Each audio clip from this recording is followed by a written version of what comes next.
coming to you with a video all about Mickey's Not So Scary Halloween Party. So, if you're not aware, Magic Kingdom holds every year, around Halloween time, usually from September to October. I think it started actually in August this year, I'm not sure. But it's a separately ticketed event. It's about $75 to $100 depending on the time of year that you go. Obviously, the closer you get to Halloween, the more expensive it's going to be. But it's a separately ticketed event, so the Magic Kingdom will close at 7 for the party. And then if you don't have a ticket for the Halloween party, you're not allowed to stay. So if you have a ticket for the Halloween party, you are allowed to enter at 4. So between 4 and 7, it's party guests and regular daytime guests. So if you don't have an annual pass, don't have a ticket for the day, definitely go ahead and take advantage of that because you can enter the park starting at 4 p.m. on the party nights if you have a Halloween party ticket. So what they're going to do, you're going to scan your ticket at the turnstiles. This is if you're not in the park riding, you're just coming for the party. They're going to scan your ticket, then you're going to go, there's a whole line of cast members that will give you a wristband. So every night is a different color wristband, so you can't reuse them. So they'll give you a wristband and then you're good to go. Starting at 7 o'clock, that's when they'll make the sweep to the front and check all the wristbands. If you don't have a wristband, they'll ask you to leave. Now, if you're in the park, they do have different check-in stations. I'm not exactly sure where they are. It doesn't have them on this map. But they have different wristband stations, so you don't have to go all the way back to the front, exit, and then re-enter. You can just go to like Tomorrowland or Fantasyland, one of those. And then you can just, give them your ticket, they'll scan it, they'll give you your wristband, and you're good to go. Now, as far as what they offer, especially for the party, one of my favorite things they have is the Hocus Pocus, called Hocus Pocus Villain Spelltacular. So that's the show that's on the castle stage now. I've never watched Hocus Pocus, the movie, but I really, really enjoy it. The show that they have during the party. It's like probably the best show on Disney property, apart from The Lion King, I think. The acting is spectacular, the dancing, the music. It's just really an amazing show, so I definitely recommend seeing that, even if you aren't really into Hocus Pocus like me. Never seen the movie, but I absolutely love the another thing that's especially for the party, they don't do it on any other day of the year, is the Boo to You parade. So they have that twice throughout the night, so once earlier and then once later right before the party's over. So the party, I forgot to mention this, runs officially from 7 to midnight. So it's the official hours of the party. Like I said, you can get it at 4, but the party doesn't actually start until 7. So the Boo to You parade is really awesome. One of my favorites, of course. I love myself a good parade, but Boo to You is really awesome. Has a lot of villains in it, so if you're that type of person who loves the villains, I definitely recommend this party in general, but you definitely want to see that parade. The villains unit is one of my favorites that they have in any parade. So let's see what else. So they have the Hallowishes fireworks. So during the parties, so both the Halloween and the Christmas parties are the few times of year that they actually do perimeter fireworks. So at the end, it's not just up in front of or behind the castle rather. It's going to be all around 360 fireworks. So that's definitely a good reason to watch those Hallowishes fireworks. It's still called Hallowishes, even though Wishes is not there anymore. But again, really centered around the villains, so if that's something that you're interested in, if you really love the villains, definitely go ahead and check that out. I would recommend watching that from Main Street, kind of like where Casey's Corner is, so that'll give you the best view of the perimeter fireworks. Let's see, so they have something called the Monstrous Scream-O-Ween Ball. Never been to it. It sounds kind of like the Tomorrowland dance party or whatever they had with the Incredibles that they don't have anymore. But that's just over there in Tomorrowland, at the Tomorrowland stage. So, if you're there with kids and want to get some energy out, definitely go ahead and check that out. And then they have a whole bunch of different character appearances. So the big one is Jack and Sally. Jack and Sally, if you're going to meet them, I'd go ahead and line up right at 4.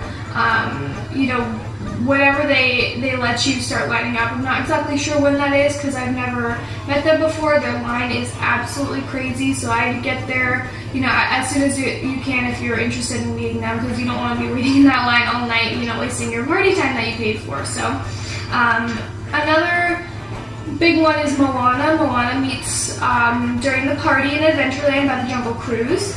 I know Tarzan and Jane meet by like the, oh my gosh, what is that place called? Sunshine Tree Terrace, right?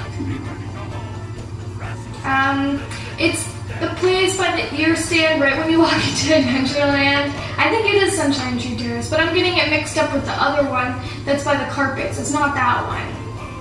It's by like the tree house. You know what I'm talking about. Anyway, so Tarzan and Jane meet over there.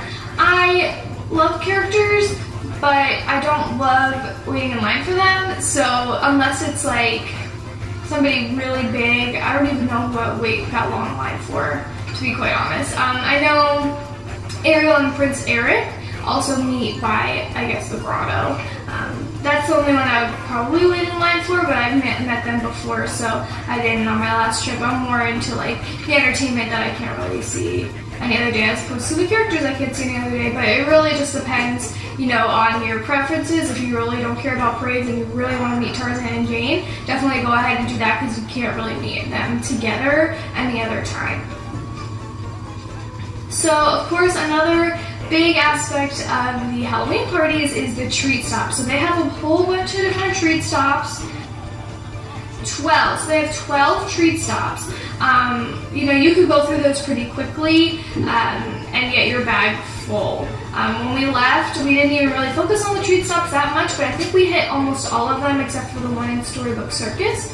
And our bag was completely full. So that's something nice to do. You know, it may not be your priority to get the treats, but you know, as you're walking different places, you know, if you have some downtime, just go ahead and go get some treats. They have some really good candy. You know, they have a partnership with Mars, so they have M&M's, they have Snickers, Milky Way. They also have like Skittles and Starburst, stuff like that. So another really cool thing that they do is if you have like an allergy, so like a peanut allergy, I'm sure is the, you know, the most common one, they will give you a separate like teal bag, because I guess teal is the official color for allergies.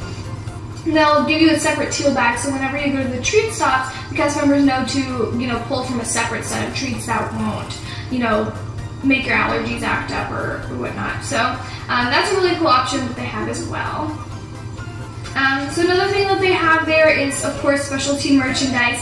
I'm poor as heck, so I don't even really look at the merchandise that much. I'm sure they have a magic band. They definitely have a t-shirt. They have a pin. They have tons and tons of merchandise. So according to this map, the official places you can get them are the Emporium, Big Top Souvenirs, which is in Storybook Circus, Frontier Trading Post, of course, Frontierland, and Mickey Star Traders. So it looks like they have, they say they have apparel, ornaments, a tote bag, trading pins, and magic bands. So there you go. You know, another thing they offer for just for the party is specialty foods. They have a lot of specialty snacks. They have a Jack Skellington dessert. They have Haunted Mansion, like portrait, like I guess they're like, I don't know exactly what they are. I think they're like mousse sort of and like brownies. I don't know. They're like some sort of pastry. But they have the Haunted Mansion stretching portraits, and each portrait is a different flavor, so that's really cool. I meant to try that last time, I didn't get to, so I'm going to get to go one more time, so I have to remember to get that. They have a pumpkin cheesecake dome, and they have something that I've heard a lot about, and I don't really like candy corn, but if you like candy corn, you definitely want to check out the candy corn ice cream, so it's soft serve ice cream. They have that in Anti-Gravity's Galactic Goodies, so that is in Tomorrowland, kind of right across from the Speedway. Candy corn soft serve ice cream. So I've heard a lot of good things about that. So if you're a candy corn fan or just like, you know, sweet things, definitely go ahead and check that out. Now as far as kind of strategy, so if you, let's say, never get to go to Disney, you don't want to deal with the long lines because it is getting a little bit more crowded, you absolutely love rides, you have the disposable income to buy a $100 party ticket and just go on rides. More power to you. Honestly, if I could, I would do that in a heartbeat. All of the rides pretty much are walk-ons. Even, you know, like the Mine Train and things like that, those have little to no wait. So if that's something that's really important to you, is getting on all those rides, you know, more power to you. Definitely go ahead and take advantage of the party for going on those rides. Now, me personally, if I'm going to pay $80, $90 for a party ticket, I'm going to go ahead and take advantage of the things I couldn't get anywhere else. But you know, that's not everybody's cup of tea, and I definitely understand that. So, you know, I personally am more into the entertainment. Like I said, treat stops are just kind of something that goes along the way, and I'm not really into waiting a million years for the characters. So me and my boyfriend, we basically just saw the shows and the parades. That was basically, you know, our top priorities. So I will tell you exactly what we did, and we were able to see everything. We were able to see, you know, Hocus Pocus. We were able to see Booty You twice, so both the showings we saw. And we were able to see the Hallowish's fireworks, and we filled our candy bags to the top. So basically, we got there around, I want to say 6 o'clock. Around 6 o'clock, so we were, you know, able to do some rides, and between the hours of 4 and 6, you know, everybody's starting to head out, the party guests are starting to come in, so between the hours of 4 and 6, it does start to slow down a little bit, so the lines do get a little bit shorter there. So we just rode some rides until about 7:15, I'd say, 7:15, because the first Hocus Pocus is at 8:15, so it must have been around 7:15 we got our spot there. We got, you know, front row spot. Now, we went in September, so it was a little bit less crowded. You know, obviously, like I said, as it gets closer to Halloween, there's going to be a lot more people there. So we got there about 7:15, so about an hour before the show started. Like I said, we got front row spot. It was really great. We really enjoyed that. And then the next parade wasn't until 9:15. We didn't know if we wanted to, I think we planned on just seeing the last one, which is something we do at every party, and then we end up seeing them both. So we planned on just seeing the last one. We went into like Adventureland, Frontierland, got our treats there. By the time we made it to Frontierland, like the street where the parade goes down, it was packed with a bunch of parade guests. We could barely get through, and we found the front row spot way, like at the very beginning of the route. And we were like, well, might as well just stand here and watch it. I mean, we really didn't have anything else that we were looking to do. So we did watch the first parade. Now, if you're looking to get photos, not a good spot. Do not stand at the beginning of the parade route because you will hate yourself. You know, I started to take photos in the beginning, and then at the end, I was like, forget it. I'm just gonna watch it, so I ended up, you know, just watching the parade, which is fine.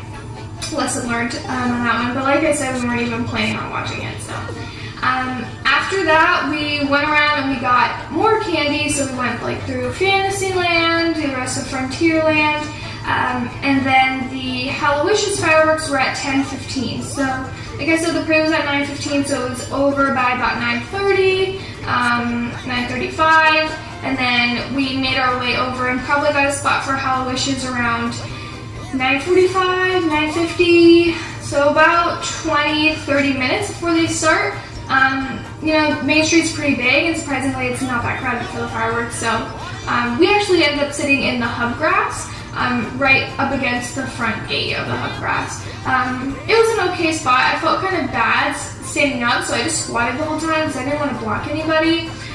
Like I said, my favorite spot to watch, especially perimeter fireworks, is definitely going to be by Casey's Corner, the ice cream parlor, like in the middle of the street there. And that's usually, you know, not really a crowded spot. You can wait, you know, 15-20 minutes until, you know, before the fireworks start to get that spot.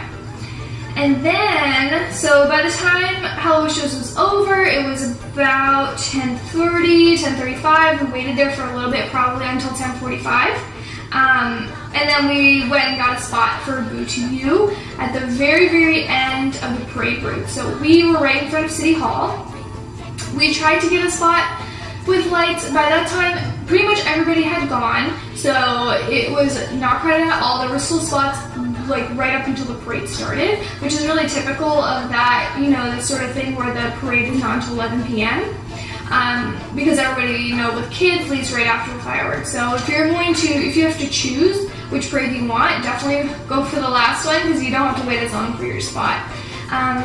Now, something that I'm going to try next party when I go is the spot. So let's see.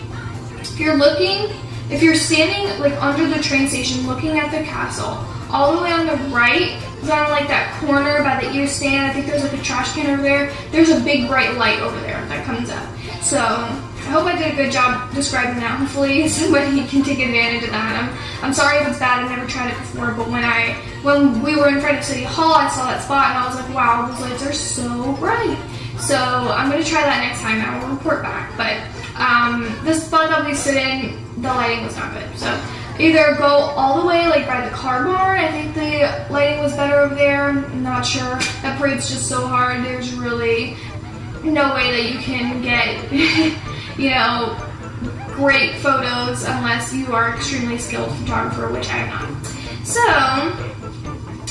you know, after that we just left. It was like 11:30 by that point, and the party ends at 12. So we ended up just leaving. We got everything that we wanted to get done. So that was really great. You know, and just being in that party atmosphere with Main Street all lit up, you know, the music, they have special, you know, Halloween music, and then they project, or they have like different colored lights on Main Street, so it really does feel like a party. Like, it really does feel like a special thing rather than you just being at the Magic Kingdom at night.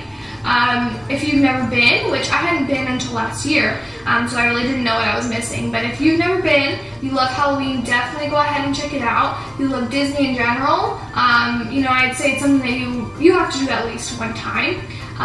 They do have annual pass holder discounts on the tickets.